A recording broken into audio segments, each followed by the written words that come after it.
જામનગરમાં તંત્ર કેટલું ગંભીર છે અને કેટલું બેદરકાર છે એ આ ખબરથી સાબિત થઈ જશે, કારણ કે તંત્રની ગંભીર બેદરકારીથી સ્થાનિકોમાં રોષ જોવા મળ્યો। રણજીત સાગર જતા રસ્તા વચ્ચે વીજપોલથી હાલાકી પડી રહી છે લોકોને। રસ્તા વચ્ચે જ વીજપોલ ખડકી દેવાયા છે। એક તરફ મનપા દ્વારા હાલ સીસી રોડ બનાવવાનું કામ ચાલી રહ્યું છે અને રોડની વચ્ચે જ ખડકાયેલા વીજપોલ જોવા મળી રહ્યા છે। વચ્ચે વીજપોલથી અકસ્માતનો ભય પણ સ્થાનિકોને થઈ રહ્યો છે।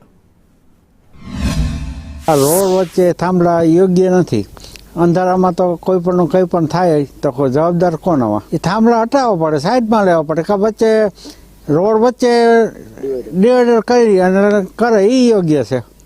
બધે હોય એમ હાઈવે પર। અને મારી બાજુની સોસાયટીની બાજુમાં રોડ નીકળે છે, એમાં એકદમ વચ્ચે થાંભલા આવે તો એક્સિડન્ટ થાય તો એનું જવાબદાર કોણ વ્યક્તિ?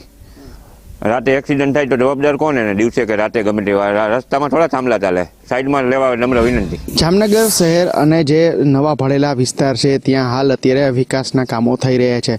તમે જોઈ શકો છો કે હાલ અત્યારે જામનગરના જે નવો ભળેલો વિસ્તાર છે એટલે કે રણજીત સાગરની પાસે જે નવી સોસાયટીઓ આવેલી છે ત્યાંથી આ જે રોડ છે તે હાલ અત્યારે ધોરીવાવ તરફ પસાર થઈ રહ્યો છે।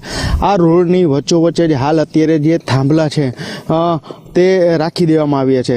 કોર્પોરેશન દ્વારા હાલ અત્યારે જે નવો રસ્તો તો બનાવવામાં આવ્યો છે, પરંતુ રસ્તાની વચ્ચોવચ્ચ જે થાંભલા છે તે હાલ અત્યારે તેમને એમ રાખી મૂકી અને તેની બાજુમાં રસ્તો મૂકી દેવામાં આવ્યો છે। એટલે કહી શકાય કે ક્યાંક ને ક્યાંક આ ચિત્ર છે તે હાસ્યાસ્પદ જોવા મળી રહ્યું છે।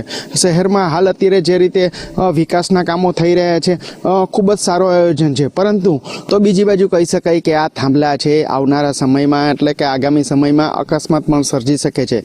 ત્યારે સ્થાનિકોની માંગ છે કે આ થાંભલાઓ છે તે વહેલામાં વહેલી તકે ખસેડવામાં આવે।